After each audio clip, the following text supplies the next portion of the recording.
Hello guys, welcome to our channel Omnipresent 2025. ఇంత syllabus ఉందా ఏంటి, ఇంత చదవాలా అనుకునే వన్ డే బ్యాటింగ్ టాపర్స్ అందరికీ ఈ వీడియో చాలా బాగా యూజ్ అవుతుందన్నమాట. ఇవాళ అయితే మనం కెమిస్ట్రీ ఇంపార్టెంట్ కన్షార్ట్ క్వశ్చన్స్ అయితే డిస్కస్ చేసుకోబోతున్నాం.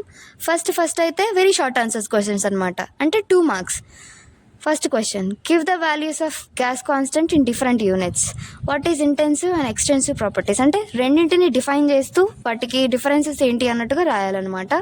State the first law of thermodynamics అనమాట. జస్ట్ ఇది ఒక లా పెట్టేసి ఎగ్జాంపుల్ రాస్తే సరిపోతుంది. What is the relation between CP and CV. Mention the advantages of some UV rays to us. Next వచ్చి define TLV and sink. Next what is Lewis acid and give one example అంటారే కానీ మీరు maximum 2 రాస్తే better. Next what is biochemical oxygen demand, just దాని definition రాస్తే సరిపోతుంది. Next calculate the oxidation state of chromium in K2CrO4 and nitrogen in NH4NO3. Just ఇలాగే ఇవ్వరన్నమాట, వేరేవి కూడా ఇవ్వచ్చు. మీరు ఇంకా కొన్ని తెలుసుకుంటే better. Next what is Boltzmann constants, give it's value. Next, what is the nature of aqueous solution of Na2CO3? Why? Next, write the average composition of Portland cement. Next, what is meant by inert pair effect? Give the stable oxidation state of thallium. అలాగే కాకుండా ఇంకా చాలా రావచ్చు, మీరు ఇంకొన్ని తెలుసుకొని పెట్టుకుంటే. ఇప్పుడైతే షార్ట్ ఆన్సర్ టైప్ క్వశ్చన్స్, అంటే 4 marks. First question, state and explain Graham's law of diffusion. Next question, write about zeolites and fullerenes, అంటే రెండింటి గురించి రాసి వాటికి ఎగ్జాంపుల్స్ రాయాలి. Next question, explain the structure of diborane. దీనికి డయాగ్రామ్ కూడా వేస్తే బెటర్ కాబట్టి. Next question, what is hydrogen bond. Write about different types of hydrogen bond. Next question, explain the formation of coordinate covalent bond with one example. Next question, derive Charles law, Dalton's law from kinetic gas equation. ఇలాగే కొన్ని definitions నేర్చుపెట్టుకుంటే better. Next question, what is Le Chatelier's principle. Discuss the application of Le Chatelier's principle for the industrial synthesis of ammonia.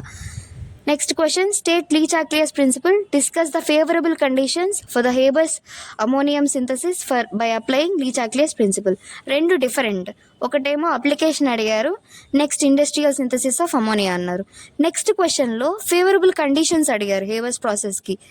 Next question, deduce boils law, Dalton's law for kinetic gas equation.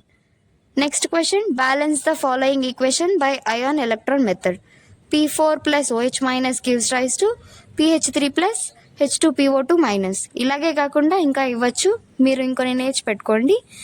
Next question, define and explain the following with one example each. Standard enthalpy of formation, enthalpy of combustion.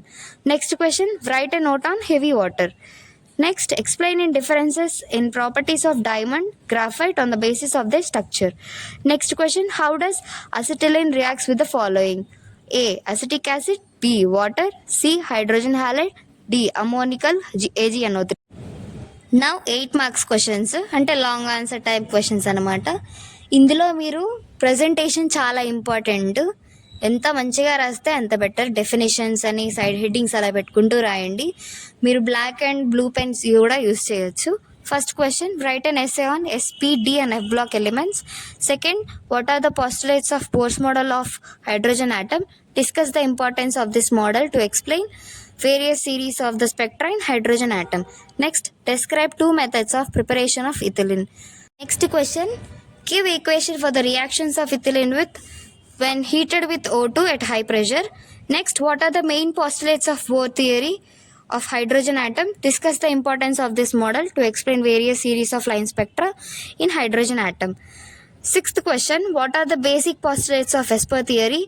Discuss the shape of methane and ammonia molecules on the basis of Vesper theory.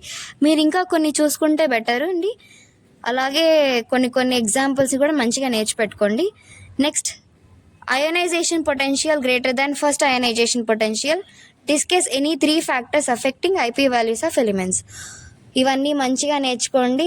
Maximum ఇవే రావచ్చు అనుకుంటున్నాము, ఎందుకంటే ఇవి almost gun షాట్గా పెట్టుకున్నాం కాబట్టి. So all the best students. బాగా రాయండి exams. 60 out of 60 రావాలని కోరుకుంటున్నాము. మీకు ఈ వీడియో నచ్చినట్లయితే లైక్ చేయండి, షేర్ చేయండి, సబ్స్క్రైబ్ చేయండి. అలాగే మీకు నెక్స్ట్ ఏ వీడియో కావాలో కమెంట్ బాక్స్లో కమెంట్ చేయండి. Thank you.